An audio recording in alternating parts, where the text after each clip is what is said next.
Relações de poder estão presentes em todos os aspectos da vida em sociedade. Em geral, são fontes de conflitos entre as pessoas.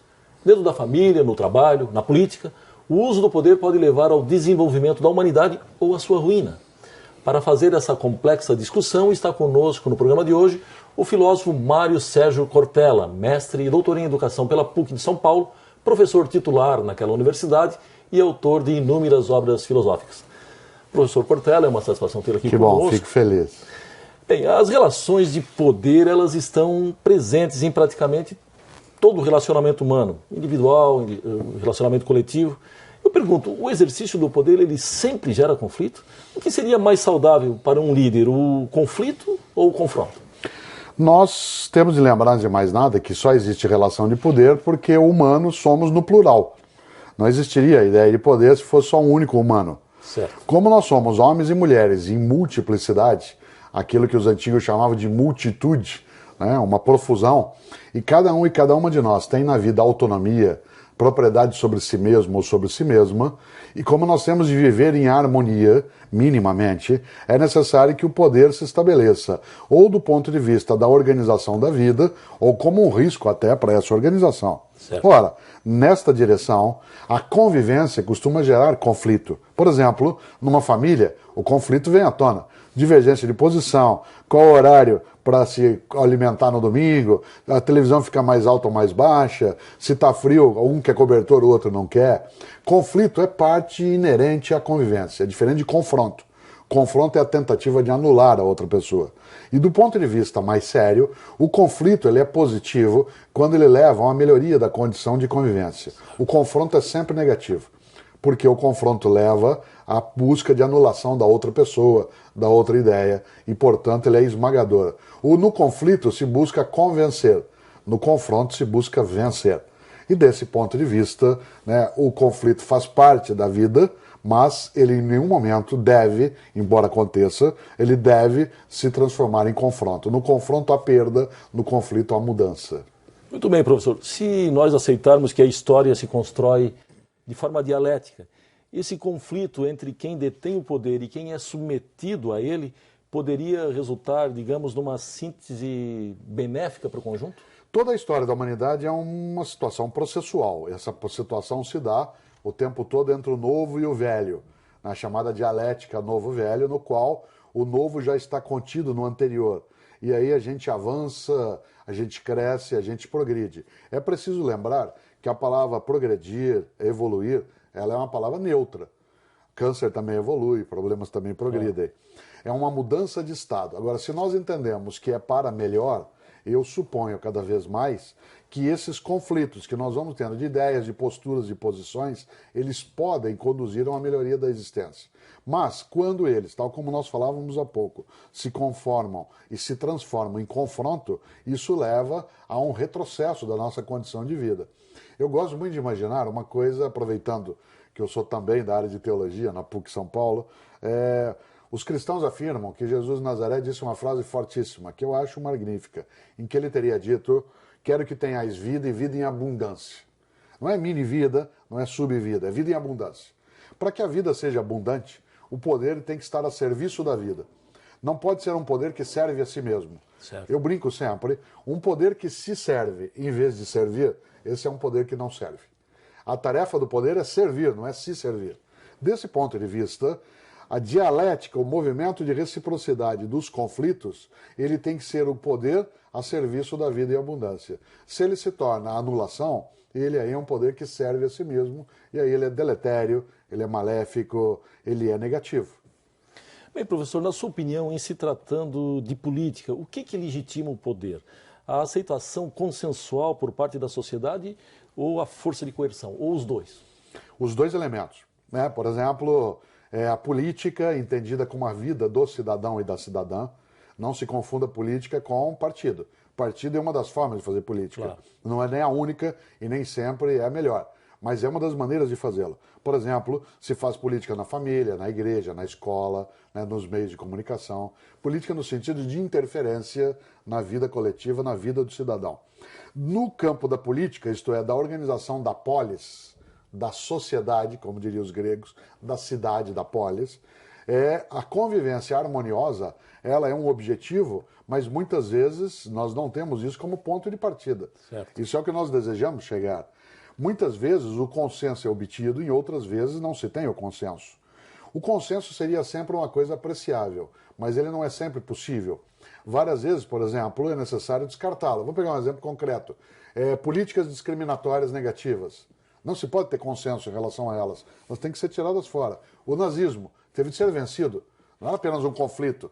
A posição nazi-fascista de humilhação do outro, da eugenia. E as políticas discriminatórias positivas, as chamadas positivas. Essas positivas têm que ser agregadas às sociedades. Elas produzem, inclusive, polêmica. Por exemplo, a temática das cotas, a inserção de pessoas despossuídas em alguns mecanismos, a utilização de ferramentas de proteção às minorias políticas. A Lei Maria da Penha. Claro, a mesma coisa. Você imaginar isso em relação às mulheres, isso em relação ao cuidado em relação àqueles que têm alguma deficiência. É preciso, nesta hora, criar o lado positivo disso. Mas a humanidade precisa sim ter como foco a vida e abundância. A gente diria assim, mas isso é uma utopia. Eu diria ainda bem. Né? Significa que a gente é capaz ainda de sonhar, ainda de acreditar, ainda crer naquilo que Paulo Freire, o estupendo educador pernambucano, chamava de inédito viável.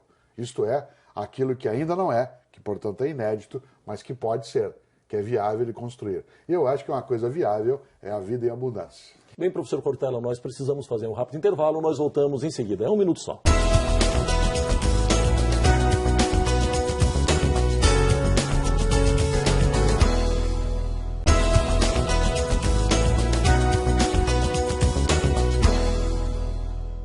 Estamos com o segundo bloco da entrevista de hoje, debatendo as relações de poder na civilização contemporânea. Professor Cortella, no atual modelo de democracia representativa, no qual elegemos legisladores e governantes de tempos em tempos, durante esse intervalo não exercemos qualquer poder sobre os eleitos. Ele pode ser considerado o governo do povo, como diz a própria expressão? Precisa ser, né? Ele pode ser considerado do ponto de vista formal. Uma parte das pessoas, alguns dizem até que ele perde um pouco da vigilância sobre o poder que ofereceu. Uma democracia representativa significa que eu ofereço o meu poder individual a outra pessoa. Mas transferência de poder não significa abrir mão da responsabilidade. Quando eu transfiro poder, eu não abro mão da responsabilidade. A responsabilidade continua sendo minha, do cidadão e da cidadã. Se o meu parlamentar, o meu governante, age contra os meus interesses, ou ele é conivente com forças negativas, ou ele pratica a incúria ou o peculato, como sendo um servidor público, é necessário que eu haja sobre ele com as forças que comigo se juntaram. Eu não posso abandonar um mandato. Quando eu escolho alguém, eu estou nele no mandato. Há pessoas que fogem de exercer um mandato junto com o executivo ou o legislativo. Se omitem. Claro, se omite. E você sabe que, como diz a clássica frase, os ausentes nunca têm razão. Né? E desse ponto de vista, é preciso que o cidadão e a cidadã não apenas participem do ato do voto, que é um pedaço da democracia, mas é preciso que ele acompanhe o processo. De que jeito?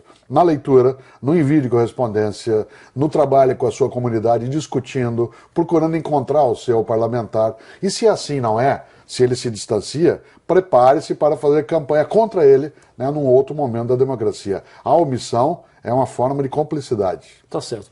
O professor Maquiavel percebeu que um governante, se necessário, deveria até ser cruel e fraudulento para obter e manter o poder. Diante dessa onda de corrupção crônica no nosso país, desde o início da nossa história, desde 1500, o senhor diria que Maquiavel estava certo? Olha, Maquiavel, especialmente a obra O Príncipe, é uma obra muito controversa num ponto. Alguns autores afirmam que ele fez um manual de tirania, que O Príncipe é um manual de tirania. Claro. E outros afirmam que aquilo é uma lição de liberdade aos povos. Isto é, leia O Príncipe e você vai saber como o poder despótico funciona. Outro diz, leia O Príncipe e aprenda a operar daquele modo.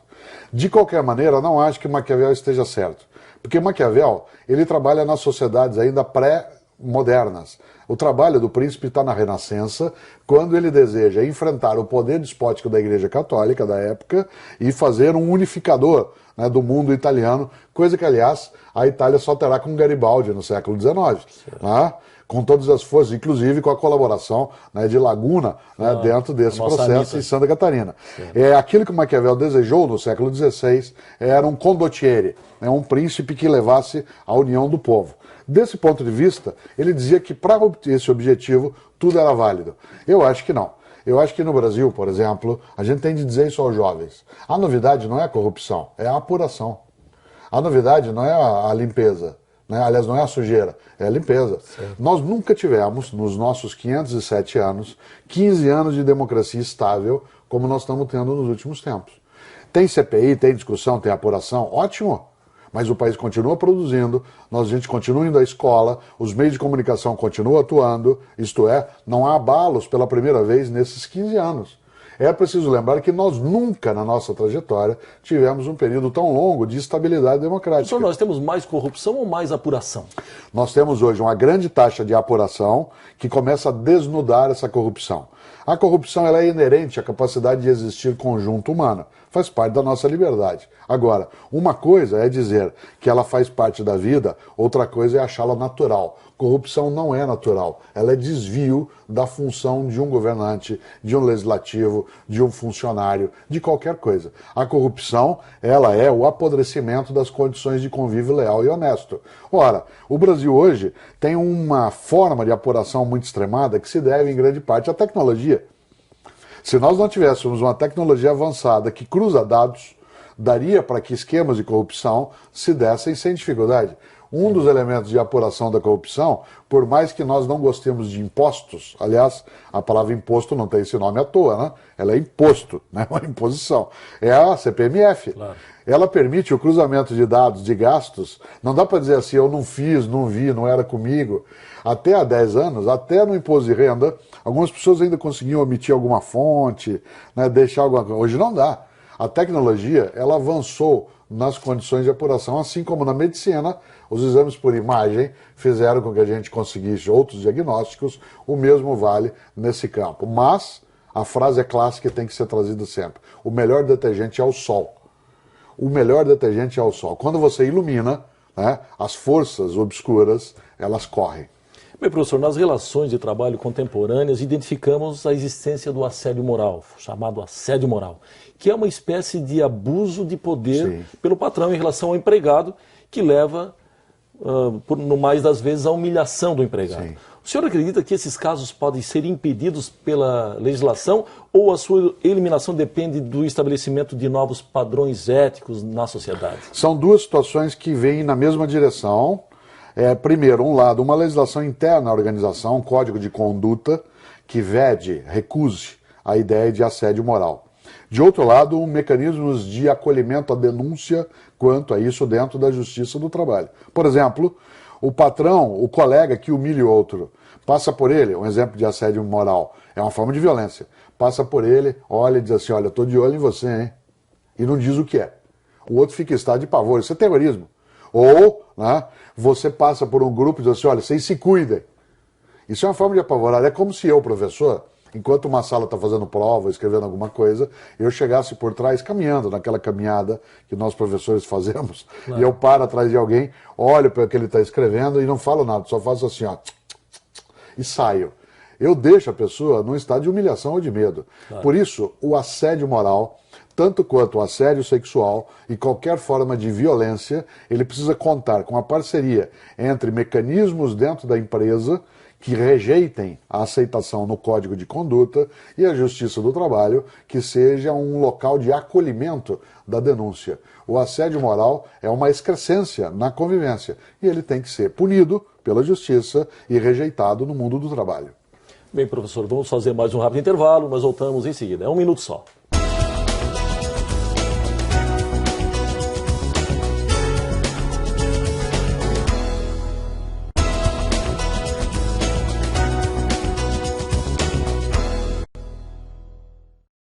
Chegamos ao último bloco da entrevista de hoje, debatendo as relações de poder com o filósofo Mário Sérgio Cortella. Professor, o senhor costuma dizer que o serviço público ele padece daquilo que chamamos de síndrome do possível. Aham. O que o senhor quer dizer com isso? Pois é, no Brasil é muito forte isso. Síndrome do possível é assim. Você vai a um mecânico e diz, olha, meu carro está com um barulho estranho. Ele diz, vou fazer o possível. Você vê às vezes a um médico e diz, olha, eu estou com uma dor no pâncreas. Ele diz, vou fazer o possível.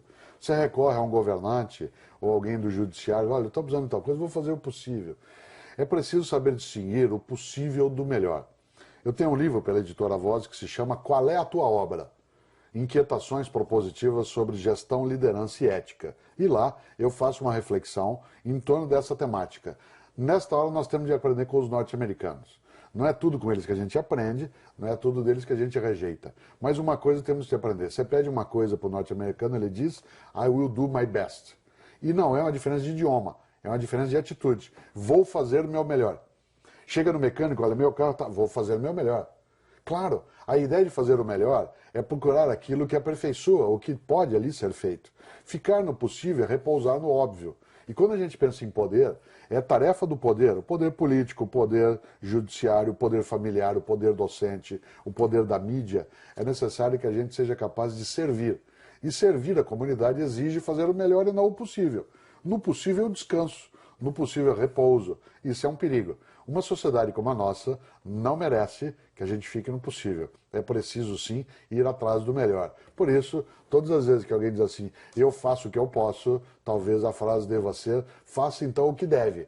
Se você vinha fazendo até agora o que você pode, comece a fazer agora o que se deve. E o que se deve é fazer o melhor e não apenas descansar naquilo que é a obviedade. Eu escutei essa frase pronunciada por vários atletas dos Jogos Pan-Americanos que estão se preparando fora do Brasil. Dizendo que é preciso fazer... Eu dei o meu melhor.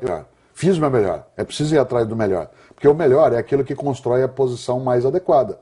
O possível é o descanso. Já imaginou? Você e eu, quando nós éramos pequenos, às vezes a gente chegava com uma nota não tão boa, né, lá no boletim da escola, aí o pai dava uma bronca, ou a mãe, a gente fala, eu fiz o possível. Não, fiz isso é pouco.